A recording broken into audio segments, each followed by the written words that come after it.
भद्रक जिला धामनगर ब्लॉक अंतर्गत नदीगांव पंचायत ठाकुरपाटणाठारी नवजीवन फाउंडेशन ओडिशा शाखा तरफ बंधुमिलन और सांगठनिक आलोचना आज पवित्र कृषिभित्तिक पर्व पहिली रजरे अनुष्ठित हो जाइछि।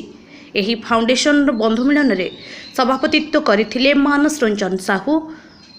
नवजीवन फाउंडेशन द्वारा बहु सांगठनिक कार्यक्रम निज हाथ को नहीं थाए।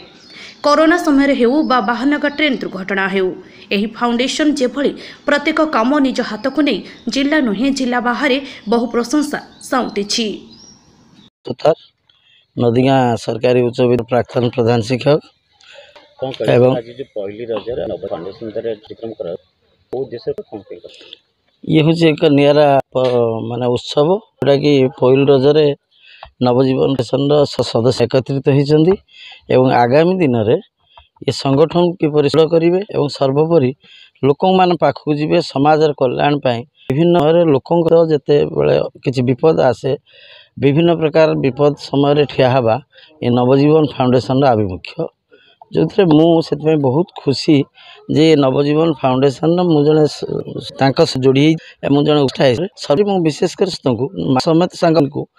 बहुत आगे अभिनंदन जे आज रजरे से एकत्रित एवं किसी नुआ पदक्षेप भितर गोटे वज्र सफल।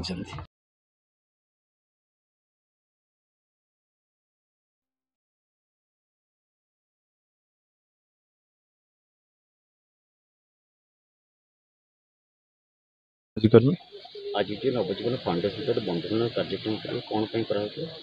आज ओडिशार अन्यतम कृषिभित्तिक सांस्कृतिक गणपर्व रज पर्व अवसर में आम संगठन पक्षर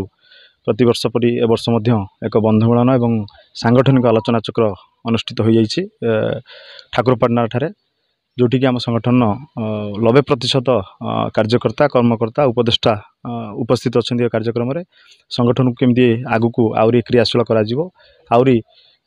शाणित करी सांगठनिक दक्षता पढ़ा से विषय आलोचना कराला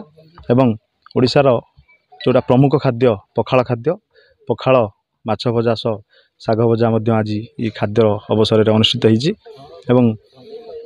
सबुठ बड़ कथा है समस्ते आम ये संगठन समस्त कार्यकर्ता समस्त सुचिंतित मतामत व्यक्त कले संगठन केमती आगु। Dhamnagar Firoz Sahu report, Googly news.